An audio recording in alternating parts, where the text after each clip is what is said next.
Welcome to Jewish Wisdom for Coping with a Pandemic.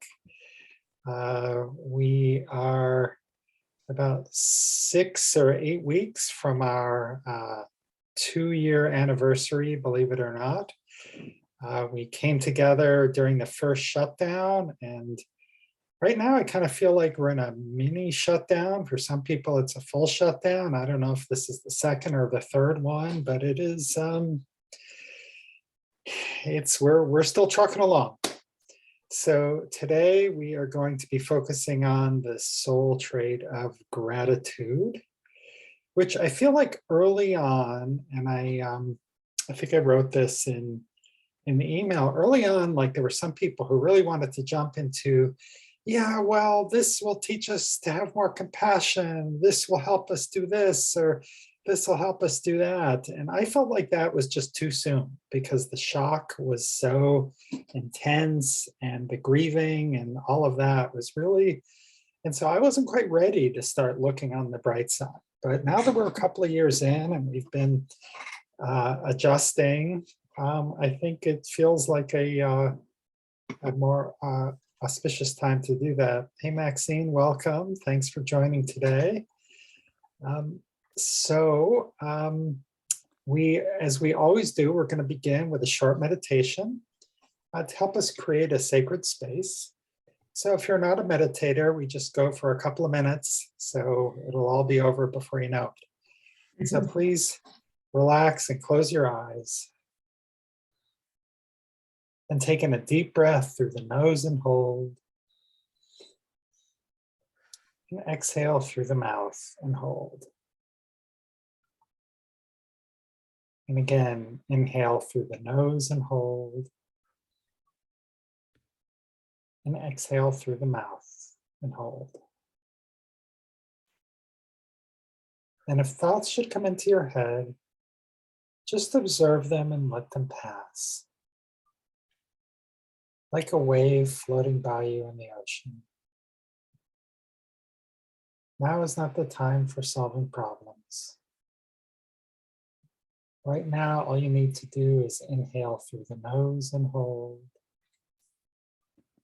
And exhale through the mouth and hold. And on your next inhale, say to yourself, Shema. And on the exhale, listen. Shema. Listen. In Shema, we're listening deeply, without judgment, without offering advice. In Shema, we're listening with an open heart. Shema. Listen.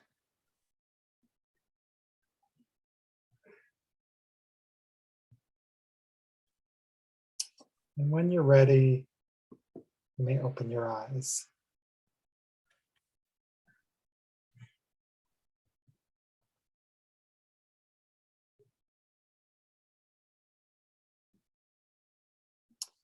Well, friends, to kick off our conversation,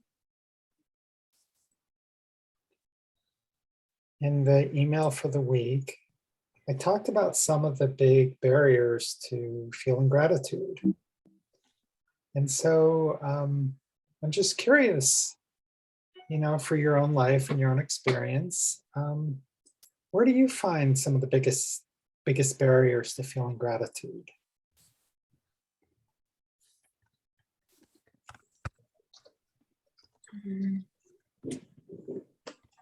Yes, Maxine.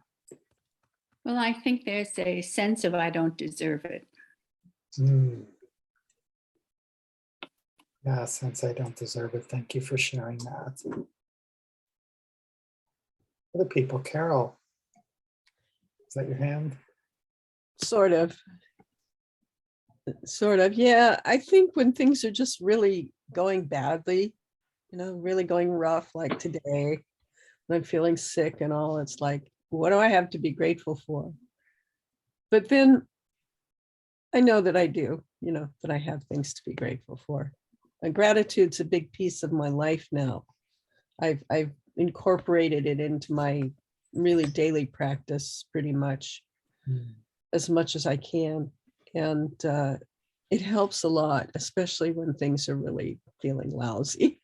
Mm, Yeah. thank you, Carol. Other people, things that might make it hard to kind of tap into gratitude, Nancy. I'm sure there's a lot of different things, but the thing that just pops out at me or hits me right now is fear, Mm, because I am now so fearful of going outside that I have now become a hermit in my home again. And my friends are telling me, no, you need to live. You know, if we get Omicron, we're going to get it. It's no big deal. It's just a cold. But on the flip side, then I need to be grateful. I really need to be grateful for the life I have, the health I have, the home I have, all the wonderful things that I have in my house that I can do. But it's the fear of truly living. mm. So thank you. And so what I'm hearing you say is fear, and also kind of I always caution about saying like, I need to do this or should do that, but I always like to think of gratitude as like an opportunity, or it's certainly helpful. I find it helpful to be there, but sometimes it's like really hard. And there are, feeling of fear can be very legitimate. I mean, I sort of put that under the category of being overwhelmed by outside events. There's so much stuff that's going on that it can be hard to kind of carve out that mental space for me to kind of practice gratitude and feel grateful. Yeah, Linda. Thank you, Carol, and thank you, Nancy, for your honesty. I'm finding that the busier I am, the less gratitude I have time for. Mm, Yeah. And also remembering gratitude sort of mitigates my fear and my health challenges. I don't know how that works, but it does sometimes. thank you, Linda. Yeah, it's gratitude as a way to mitigate some of these other challenges. So I see Karen and then Bonnie. I apologize for missing the beginning, so I'm not quite sure if I'm answering this. But in talking about gratitude and the pandemic, I practice not daily, but the idea of a gratitude journal, whether I'm writing or thinking about it. And one of the things I thought about was that I have joined a committee at my shul where we have a contact list on Shabbat, pick up meals and deliver them to families in need. And so I've been doing that for more than a year. And I started out doing that for one family, and I do it for more. And some of those people I have actually met. We've become more conversant over the phone. And when things were a little easier and safer with masks, they would come out to meet me and we would talk. And so I actually have a gratitude, not for the pandemic, but for the fact that I was able to find this new way to help out other people in my community. And I am grateful for that. I really enjoy the connections. I like the feeling that I have from doing that. And so that's one of the ways that I have found a way to be grateful during something that otherwise might seem only doom and gloom. Thank you, Karen. Finding ways to be grateful. So Bonnie, you're up next. So please remember to unmute.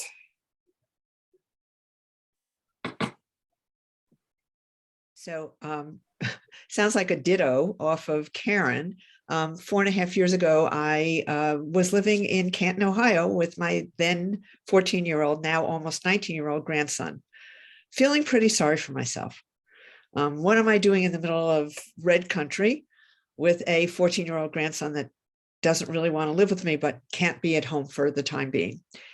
At exactly the same time, one of my former students from the day school at 34 was diagnosed with 4th stage colon cancer. Very serious. She is still alive, which is absolutely amazing and wonderful. And she was writing about silver linings in her blog. And I read her blog and almost smacked myself. I said, wait a second. You're in Ohio. You get to see the other grandchildren every day, which I don't get to do when I'm living in California. And you're in an opportunity where I was working remotely and meeting very interesting people, found a great shul in Akron, and have a place for my grandson to be in. And her blog, her silver linings, then started me in a gratitude journal every night. So it was looking at what my life was and realizing, stop feeling sorry for yourself. And it was a really good kick in the pants. Thank you. Thank you, Bonnie. All right. Well, let's dig in a little further.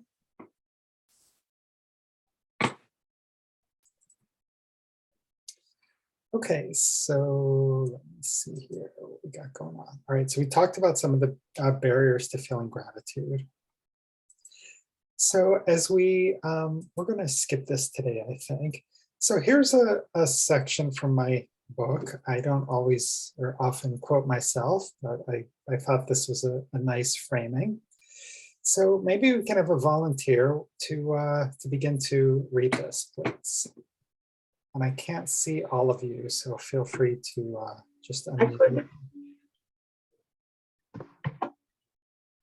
Mussar teaches that the gratitude soul trait governs our ability to recognize the good in any situation. In fact, the Hebrew word for the soul trait literally translates as recognizing the good. It is easy to... Let's pause there and unpack that a little bit. So, Hakarat HaTov, that means recognizing the good. The soul trait is recognizing the good in any situation. So what does that mean, to recognize the good in any situation? Yeah, yes.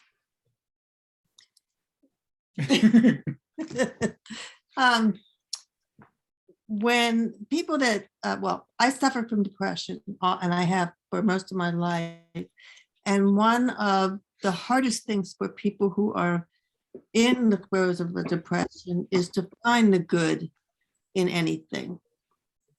So that is one of the exercises that we have to do on a daily basis if we're really committed, is to find the good. And what happens is eventually you realize the stuff that you've been ruminating about or the stuff that you've been depressed about really doesn't necessarily make any sense. And this practice of just fine tuning, just looking at something, and maybe it's the way a glass vase sparkles, anything. It helps reframe. It helps your mind reframe itself, and it's a really good practice. And it's not easy at first, but it gets really easy as you go along. So I like it. Yeah, well, thank you. It's a lovely practice. Very, very powerful to hear. Yes, Carol. One of the practices I've incorporated that has to do with gratitude, and this is going to sound a little bit silly maybe to some people, but as you all know, I ride horses. And even when things go really, really bad, even when the horse I've been riding is pulling every little trick in the book, at the end of the lesson, after I've dismounted, I actually thank the horse. I verbally say thank you for letting me do this and give that horse a neck hug. And that reframes the whole lesson, even as I say, if it was absolutely the pits. And also it makes it easier to learn what was the lesson here, what actually did go wrong here, and what was I doing? Or, maybe it was just Smokey being a trickster today. But regardless, it reframes it all. So it's like, I have great gratitude that I can do this at all. And I need to thank the horse because the horse is allowing me. If a horse didn't want you on his back, you would not be on his back. So yeah, a lot of gratitude there. Thank you, Carol. That's such like a wonderful story in and of itself. And it's also a little bit of just a metaphor for, whatever's going on, whatever horse we're trying to ride or deal with at the moment. That's powerful. Yes, I don't know if it's Linda or Frank. I see your hand up. Me. Okay. I just put some things together, and for a while now, I realized that it's not what's being done out there, it's how I respond. And matter of fact, I have no control whatsoever about what's going on in my life, but I do have some control over how I respond. And what I noticed recently is that instead of shying away from difficulty, because I don't like to kind of yell or scream, I phrase things in a way that I want to deal with it in affirmative. So, and to me, it's Linda and I kind of laugh because one of the things, the little bit we touched on Kabbalah, just a little bit, we learned is that when difficult things are thrown at you, you were supposed to say, "What a pleasure." And we just said, "What? That's crazy." But actually it is, because it allows you to kind of deal with things that are difficult in a way that you feel okay about. Yeah. I really like that. And it's in the next paragraph, which I don't think we're going to read, but I think it was quoting Alan Marinas, where it's a reminder that life itself is a gift, and if this difficulty's been thrown at you to deal with, you're still on the horse, you're still in the game, and those difficulties are part of life. So I saw Randy was next, and we'll come back to Linda. Yeah, I've been thinking this week that it's not just about gratitude, but with any of the traits, sometimes we think we can just jump and do something.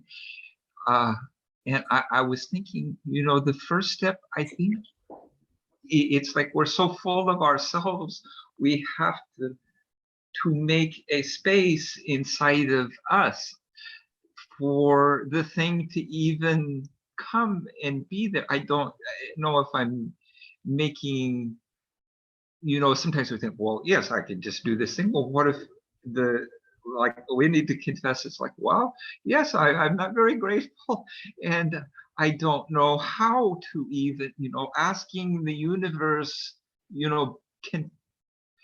speaking the truth on a matter and asking for what you don't have, and leaving it up to, not saying, well, do this, yeah, do it this way, I want this, it's like just opening a door to yourself.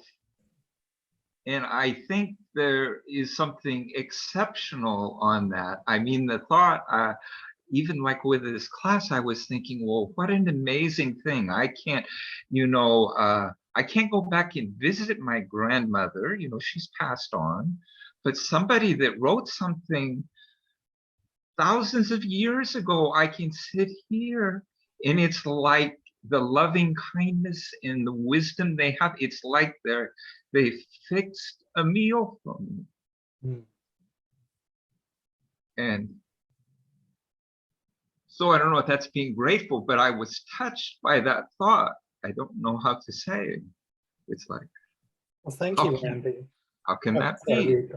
yeah, it's really some beautiful ideas. And I think, one thing that really stuck with me that you said was, creating space and having a conversation with yourself, and, being open to like this wisdom and connection with our ancestors. And, that was very powerful. Thank you. Now, Linda.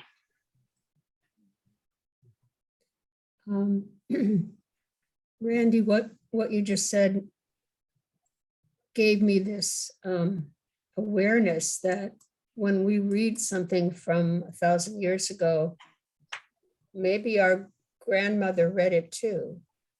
And it just made me realize that there's a connection that I hadn't thought about before. And also I wanted to say that this is a disclaimer for something that Frank said before. He's gotten to the point that he can say, when something difficult appears, he can say, "Thank you, what a pleasure." But I'm not that far along. I'm still in, oh no. You know, last night there was a teaching from my synagogue, and I have to ask Rabbi Alana to share the source in the Talmud, but it was talking about suffering. And, you know, it started out, these rabbis were, suffering is good, and you lean into the pleasure of it, and it's about dignity. And then you flip the page, and it was like, and then that same rabbi got sick, and they were like, no, there's no pleasure in this. There's no dignity. There's no anything. This is terrible. So it's kind of the, you know, where theory meets the practice. And if we can get to the point where we can try these practices that, like Frank was using, it's a tool, you know, that might be helpful for us, but we're not all there. And that's okay. That's okay. Yes, is that Haya? Yes. Yep, it is. You know, I was thinking about, you know, first of all, somebody mentioned they missed me, and thank you so much. I have gratitude for that, for sure. I'm still trying to get used to the time and the day of the week, and, you know, and with COVID being so weird. But anyways, I had a discussion with my sister last week that ended up, she, you know, I don't want to talk to you. I'm going to hang up. I'm like, you know, just, and she started crying and hanging up. And I thought, okay, how can my heart is here. What is going on? What can I do? And I was so grateful for the teachings that I've had so far and whatever, because I first decided to just let her be, but with a note saying, I'm here. And if you need, it's okay to call. I know that you may not want to right now. And finally, I realized my sister is not one who will necessarily reach out. So I reached out to her roommate and I just said, is she okay? I just want to make sure she's okay. And if you could let her know that I really want to say, I'm sorry. I'm sorry that what I put in there hurt you. And, you know, it was nice to be able to realize that I've got a heart and I can be grateful that this heart is starting to learn and hear. And so the roommate told her, she called me the next day and said, I'm so happy to hear that you called. And I said, well, I just want to say how much sorry I am that what I said to you hurt you. And I don't want to hurt you. And I want, you know, you're my sister, you're my whole family. That's all I have. Mm. And it was so nice because there was such gratitude in the sense of being able to say, it's okay, honey, to admit when you're wrong. It's okay to let the heart open up and put it out there. So that's my gratitude for the week. Well, thank you so much for sharing that, Haya, and we're all listening with an open heart. And I think it's wonderful to be able to accept that gift of the heart opening, because it's something we shouldn't take for granted. And that was a wonderful story. Thank you. And I just wanted to share one other thing, though, is that I think I've told you all that I was going to go to Spirit Rock for a month-long retreat in February, a silent retreat. And due to COVID, I have made a decision to stay home. And I know being there would have been probably okay, but getting there and coming back. So I will be joining you throughout, and I'm grateful for that as well. And also grateful for the ability to make a choice, you know, make that a choice rather than I have to go because I paid, you know. Well, I'm sorry you didn't get to go, but I definitely hear the gratitude about agency and making choices. Rather than pull the slide back up, I put another quote in the chat here, which was at the bottom of the slide. Speaking of words from thousands of years ago, in the Talmud, Ben Zoma teaches, who is rich? One who is happy with their lot. So what is one of my, Ben Zoma is one of my favorites. It shows up a lot in the Mussar literature. So what is Ben Zoma trying to say?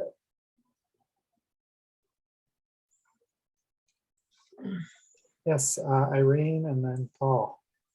Well, no matter how much you have, if you're not happy with it, it doesn't count. Absolutely. Thank you. Paul, what are your thoughts?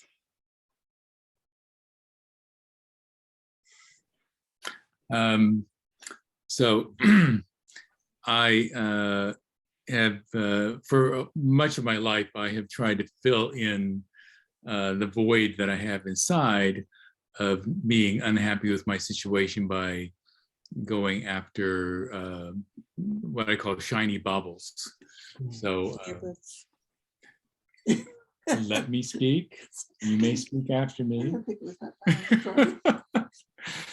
Yes, earbuds were one of them for a while. I was working as a consultant, and so there were I was making a lot of money, and it was all about how I wanted to look very cool as a consultant, walking through the airports. So people knew that I was a cool person, and I had a really flashy looking, I had the little blue light on and stuff like that, very important. I also went through a period of time where I needed to have just the right watch. It feels like it's really weird to tell you all this because it seems so silly, but in the moment, it was like the watch could really help me get through the day. And so now I have about 5 watches that I need to find new homes for because I haven't worn anything for a long time. But this is one thing that really hits me quite a lot, which is to be happy with what I have and not to be looking for something to make me happy in some way, because happiness is really ephemeral, whereas finding joy in the moment, that's really much more soulful. So thank you, Paul. Thank you for sharing that. Any other thoughts about Ben Zoma? Yes, Carol. One could read this in a kind of negative light in saying, just be happy with your lot. Don't try to raise yourself up. But I don't see it that way, because raising oneself up is a process and it's a step at a time. So what you do is you be happy with each step along the way. Today, I'm not very wealthy. I'm trying to get educated. I don't know very much. Okay, that's okay, because that's where I am. So I think it's about also relaxing into the moment, I guess, and making room for the good that's there. Making room for the good that's there. Yeah, that's, I love that. That's great. Sort of reminded, yes, and I'm so sorry, I'm blanking on your name. Me? Carrie. What's that? Carrie. Carrie, yes, I know, you've been here like over a year. When the names aren't on the screen, I can't always remember them. So Carrie, yes, thank you. I remember. I'm reminded of a story that I read about a woman that was blind, and she had to leave her home that she had lived in for like 40 years or so, loved, and she had to go to a one-room place in an assisted living or something like that. And the person that was taking her thought that she would be really upset because she was not in her home anymore, but she wasn't. She was extremely joyful. She described what she thought it might look like. The aide helped her talk to her about what was there, and she just reframed everything so that it was a new, wonderful place for her to be. And I think that saying to me, that is an example for me of what what the rabbi was just talking about. Mhm. You know, it could have been disastrous for her and Right. for anybody to leave their space and go someplace that's, you know, unknown. But she just imagined that it was just as beautiful as the place that she had left, and it was fine. I thought that was really nice. Thank you, Carrie. Yeah, it's really a different kind of richness. You know, it's not a monetary richness. It's a richness in experience, or a richness in attitude. You know, last year at some point, I had some symptoms and I had to get tested for COVID. And it was right when my daughter was coming home from college. So instead of coming home, she had to go in a hotel, and, you know, I had to stay in the bedroom for like 2 or 3 days. And as unpleasant as that was, I really did try to hold on to, well, hey, at least, you know, we have an extra TV right now, so we can have a TV in the bedroom. And, you know, I'm really not feeling too bad. And it's sometimes an exercise in feeling more than one thing simultaneously. You know, I wasn't trying to deny the kind of discomfort of the situation, but I also wasn't wallowing in it. And I was trying to redirect my energy, you know, finding ways to redirect my energy. And I think a lot of, for me, gratitude is is an exercise in redirecting energy, you know, as the woman in the story was doing. Okay. You know, Oh, go ahead.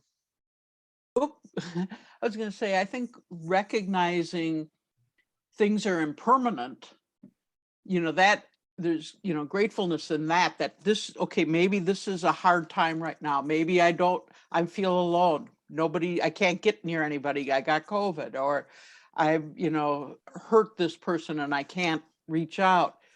But knowing that, you know, I can, at the next moment, it could be different. And I think that's being rich, knowing that the moment doesn't have to continue. Yeah, thank you. The impermanence, moments don't have to continue. Very good. Karen and then Randy. I don't know if anyone sees this similar to me, but I don't see gratitude as an either or proposition. I see gratitude as a way to find the silver lining, to get through what's difficult. And so I just wanted to share that. Yeah, I think that's well said, Karen. Thank you. Randy. Yeah, I wonder sometimes, I was thinking on how our world is, and there is a problem with ingratitude, because I remember the 3 things, and if people weren't materialistic, if they didn't have bad thoughts, all the problems in the world would disappear, not only between people, but between countries. It's because people are insecure. They want to have more possessions. So it is a deep-rooted problem. But I was thinking, we have this wonderful thing, even like with from Rabbi Ben Soma, I hear in him a serious statement, but often I hear humor in what people say. And we have this delightful thing where, I don't know, humor makes space because we're not being so serious. It's like, I was thinking myself, it's like, yes, that like, I'd love to hear somebody that had Mussar training and was giving the news, because the news is very depressing. And I don't hear any of these good things in there. And it's not just a matter of changing the channel. It's like a problem all the way through. Or it's like you say all these bad things and you don't say one good blessing or one kind thing about the world or the universe. Or it's, you maybe have a human interest story later, but you don't pair the 2 things together. And that's hard for me, but I can laugh and say, well, I do. I can imagine a little bit different world, and that's helps me laugh about me too, because see, I have that in me. It's like, so I'm thankful for that in the universe that we have that wonderful thing. And I can look back of, well, that's true. I can think of things where they were really bad and it really wasn't, I thought it was bad, but I'm not smart enough to really know, because I see, well, that is how life is supposed, even if I look at life as a whole, if it was me up to me, it's like, well, I'd eliminate these certain parts to life, but there's a greater wisdom than my own that says, well, no, the world would be less good if we did it my way. There's a greater wisdom in play, and somehow with the things I call bad and good and in the interplay, there's more good in the world, and I can't grasp that with my mind, but there's something in me that says, yes, that's true. Thank you, Randy. I think part of spiritual practice is finding that something in all of us.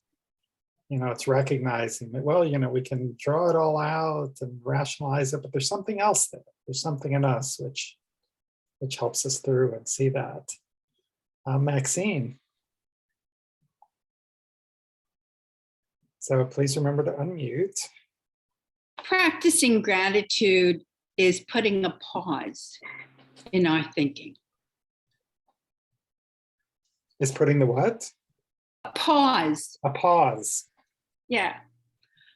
Stopping for a moment to say, I'm looking at the wrong thing. Absolutely. Yeah, that's a really important part of it is mindfully approaching the situation and not just reacting. And, you know, taking a look at it in a deeper way. Right, I'm going to share something from Madeline Levine. We're going to skip through these as a way of heading into our breakout groups.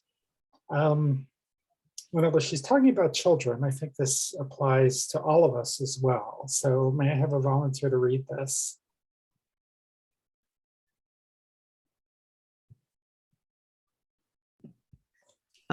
Emphasizing goodness should be a daily exercise for us as we catch our children being good at small things.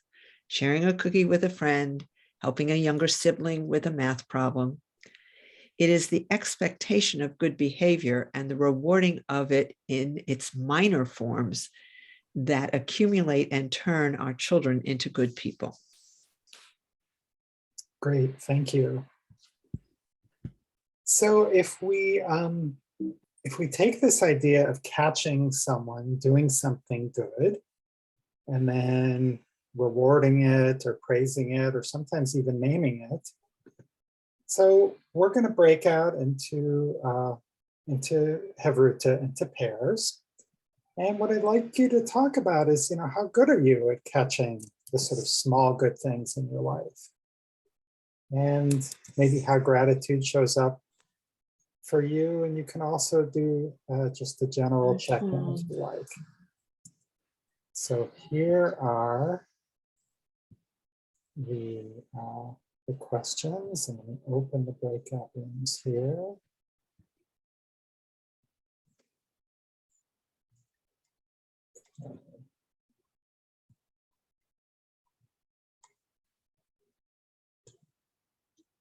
Okay, so the rooms are open.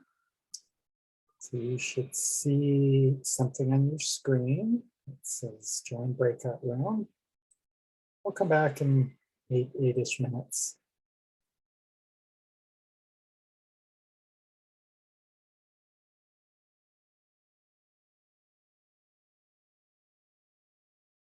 Sandy and Bill, are you going to join your breakout room? Do you see the button? Hi, Greg. Actually, this is my first time, and I think I will for a little bit, and I'm very glad. that I joined today. I'm just trying to do a couple things at once here, but yes. And thank you. It's good to see you. Great, great, thank you.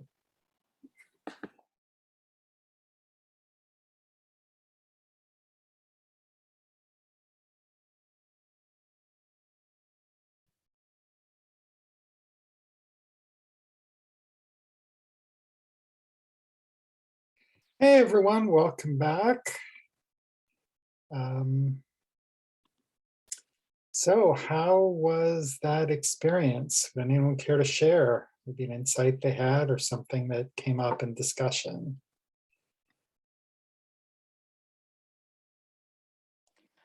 For me, I just was really grateful to meet somebody new that I hadn't met before. She is an immense joy. She brought, really, I'm so grateful to have had the opportunity to talk to, it was Sandy that I talked to. So anybody that gets to talk to Sandy, you're in for a present, a gift. And thank you. That's what I was aware of in that moment. And it was too short. We didn't want to end. Well, feel free to send each other your email addresses or phone numbers in the chat, and continue the conversation. And Sandy, it looked like you were reaching for your unmute button as well. I don't know if you were going to share as well or no. Sorry, Greg. I never know where anything is on this computer. So if I can find the chat, that'll be a miracle. But it was really nice to talk with Haya as well. I enjoyed it very much. And she taught me a lot, even though we talked for only a little bit. But this is a first-time experience for me, primarily due to Irene. And I found it very, very, not interesting in a very, very good way. So Great. Well, big thanks to Irene for inviting you and for coming today. Other thoughts about recognizing sort of moments for gratitude? Yes, Carol. I talked with my partners, and we both agreed that the joy is in the small things, in the small, beautiful things. And they talked about hanging up these prisms in their house and how the light came through the window and there were just rainbows everywhere. And how much joy that brought. And it's such a small thing. And yet it brings so much joy. Thank you. Thank you, Carol.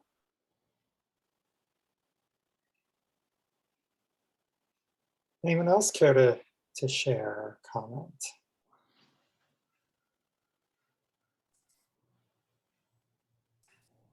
Yes, Carrie. Horror movie, Carrie. I was reminded of the difference in generational parenting. When my daughter was very young, my cousin told me not to praise my daughter when I was praising her, that I would spoil her. And that type of parenting was prevalent, I guess, in the 50s and 60s or whatever. And then now today we're like totally opposite that. We're trying to really encourage our kids to or noticing when our kids are doing some really nice things, and like that thing that you put up. We want them to be aware. We want to be aware of it. We want them to be aware of it, and just keep it going and have nice people around. Thank you, Carrie. And I saw Linda, I saw your hand before as well.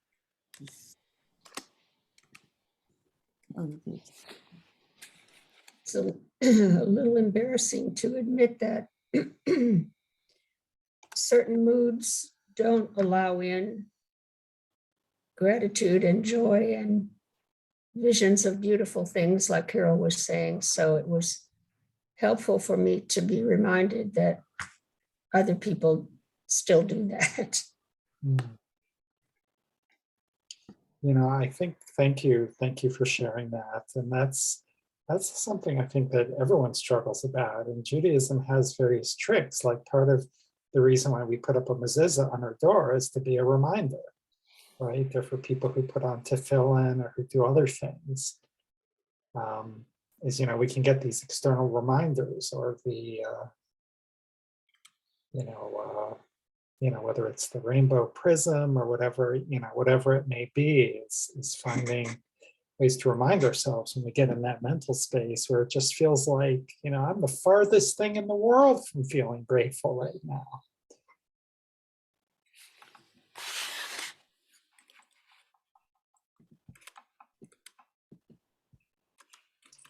Yes, Irene, and then Bonnie.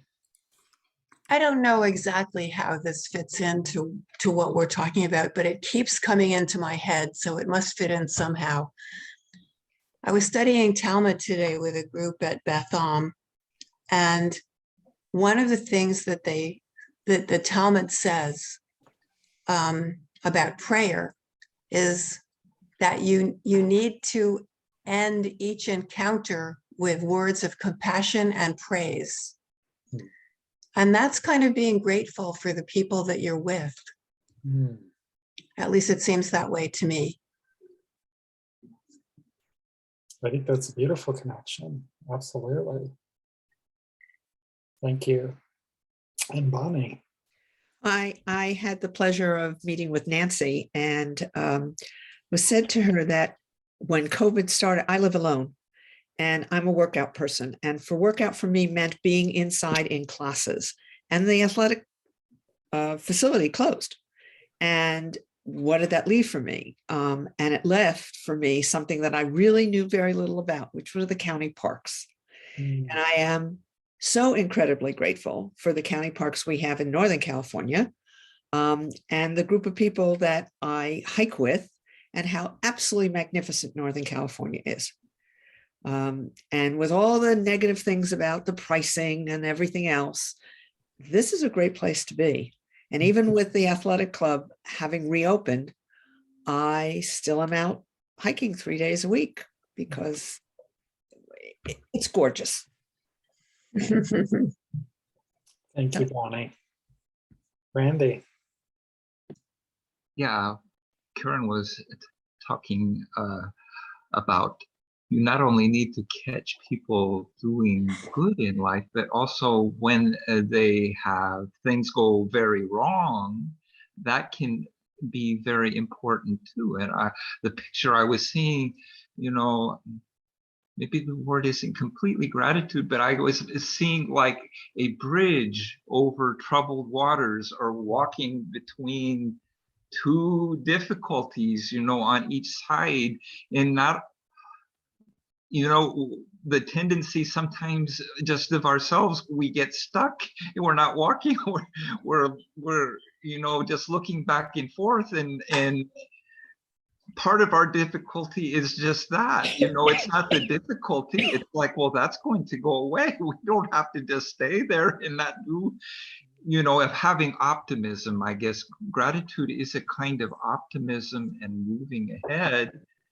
and that when we share with others, even if it's about a difficulty, rather than a good thing they're going through, it can give that optimism to move ahead. It's like, well, yeah, but at least you're on the bridge, you're feeling the waves, and you're getting wet and you're cold, but that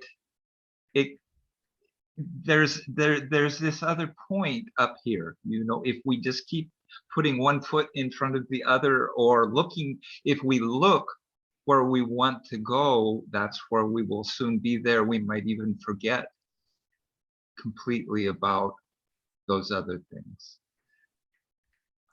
Thank you, Randy. I love that image of kind of being on the bridge and paralyzed and looking back and forth. And that's where we can fall into that trap, but that's not where we want to be. If we're moving forward and we're with others, that's a much preferable.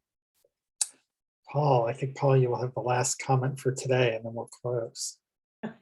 Thank you. So I didn't think of this until now, but earlier in the day, I was in a meeting with somebody.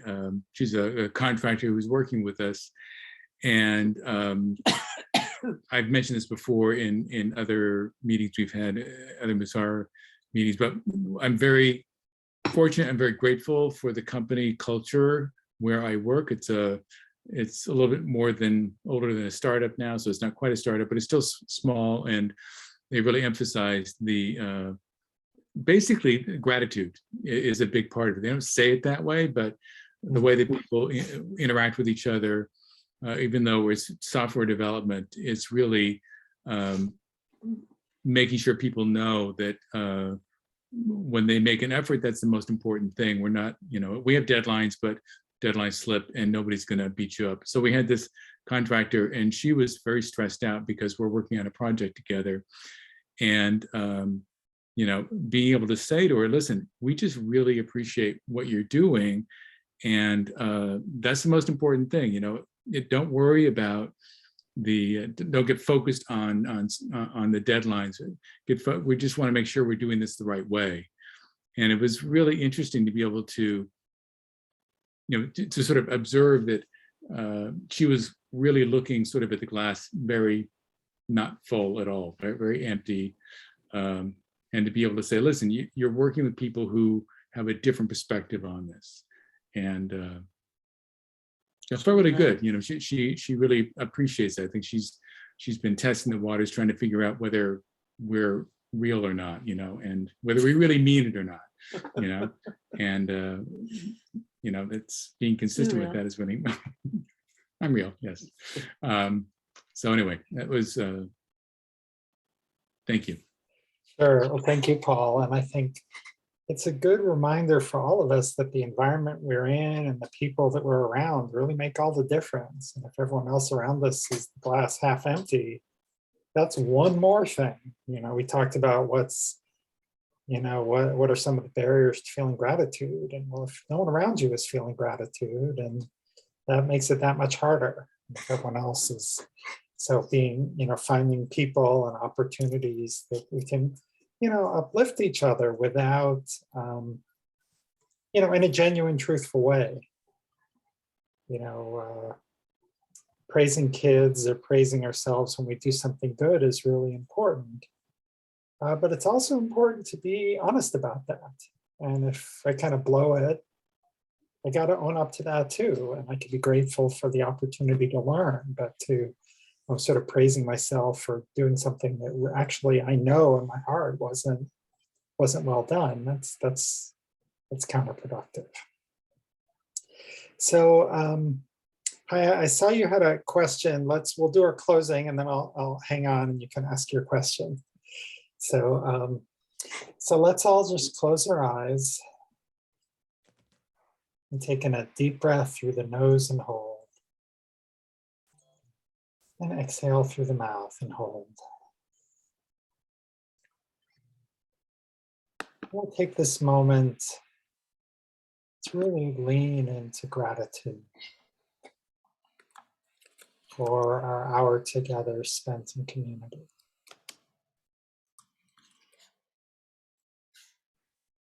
Feeling gratitude towards other people, and maybe you could think of one person who's in the community who said something that was really meaningful to you. Maybe one teaching from one of our authors. Feeling grateful for the time that they took to write.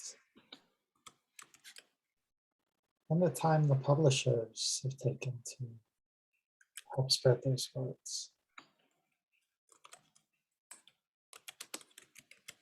I'm grateful to ourselves that we've made this space to allow gratitude in other people to come in.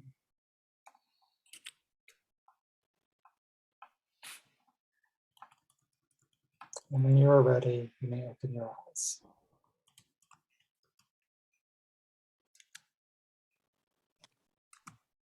Well, friends, thank you so much for being here. I look forward to seeing you next week where we'll continue gratitude. And today we were focused on how we can be, recognize things to be grateful. And then next week, we're going to have a little bit more of a focus for how about when times aren't so good? How can gratitude be, brought into those situations, again, in a genuine and authentic way, without spiritually bypassing what difficulty there might be.